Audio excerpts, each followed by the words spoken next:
Hi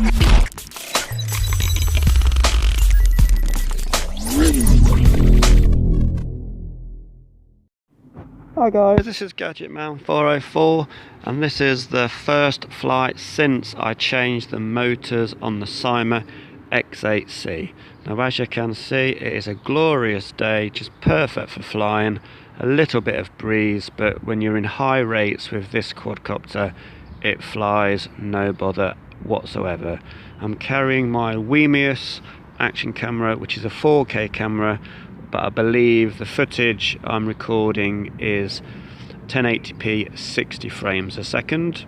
Still a large file, but if it was 4K at 30 frames it would be twice the size to upload and all that, and it takes time to upload.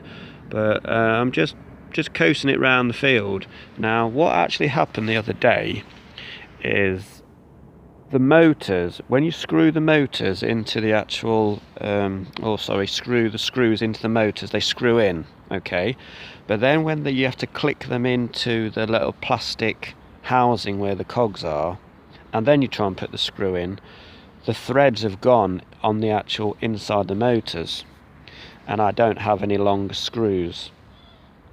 So I did something which I didn't know if it would work, and I thought, well, I'll just try it.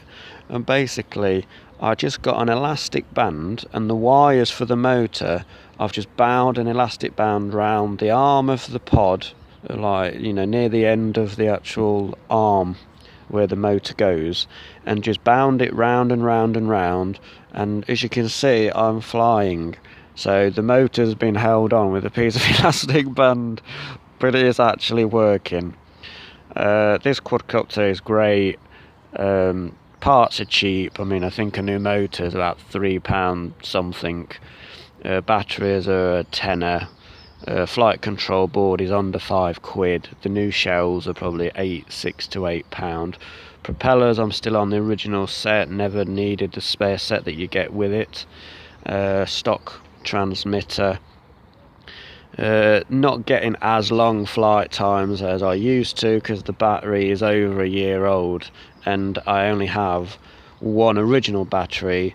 Then I soldered another style battery connector. I think it's a Dean's battery connector, and I was been flying with a 2200, but that always seemed to be underpowered for whatever reason. Now there is again, you know, I've been flying for a good few minutes, and this video has been edited, so I decided I will just set off again in a few seconds, so I did, and I'm just sort of coasting against the wind. I'm not actually going to fly far this time, I'm deliberately just messing around. But the footage is this camera, you know, 4K camera for under, it's about 50 odd pound from Amazon, I believe. It's a good camera. I mean, look, it's picking up the sky, you know, it's picking up the blues and the white cloud. It's not like some cameras, it's so bright it just merges all into one. I have had to adjust the exposure. I think it's down to 0.7 or maybe even 0.1, because I find that on a sunny day, because this camera picks up the detail so